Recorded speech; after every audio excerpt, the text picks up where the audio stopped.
I'm Dr. Dina. I'm a mom of 3 young boys and a pediatrician. I love sharing kids' health information.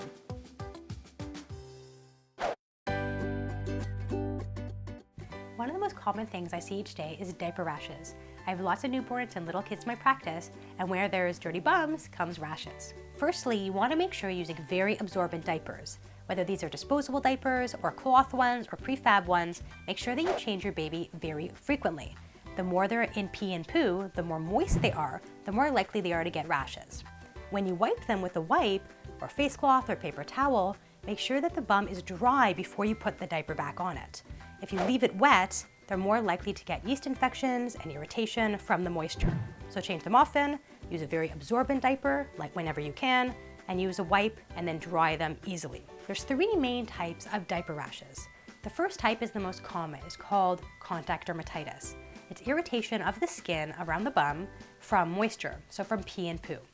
It looks red, it looks irritated, it can get quite raw in fact. But the trick is, the areas where the diaper and the poo and pee are not in contact, typically the folds of the skin on the groin, they don't have rash there. When you have a contact dermatitis rash, the red irritation, layering a layer of zinc oxide is the most helpful thing. It's a barrier. It protects the skin from contact with the pee and the poo.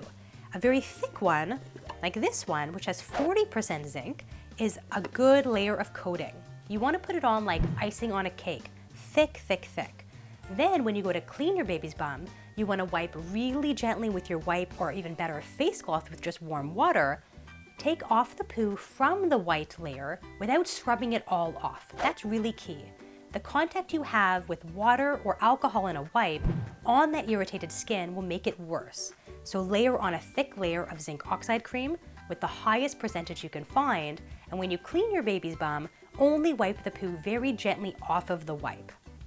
If you're finding that the zinc oxide is getting absorbed into the diaper and therefore not coating the bum adequately, you could also take a layer of petroleum jelly or petroleum-free jelly on top of your zinc layer.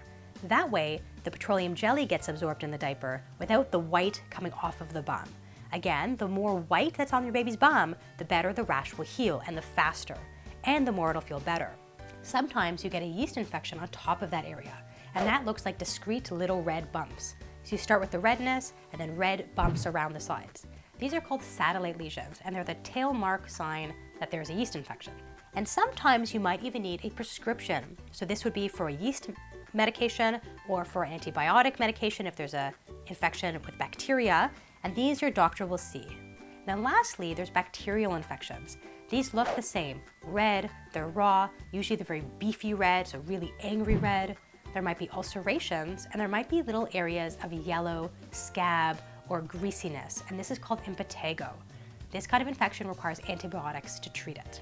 Most important, if you see little red dots, if you see yellow scaling or crusty lesions, or big ulcers, or your child's very uncomfortable or has a fever, please see your doctor. That's the most important thing. Make sure there's no infection that would require a prescription. And that's an easy way to detect diaper rashes and how to treat them. Does your baby have a rash and you want to find out what it is? Check out drdina.ca. Have kids? Want to learn more about their health? Subscribe below.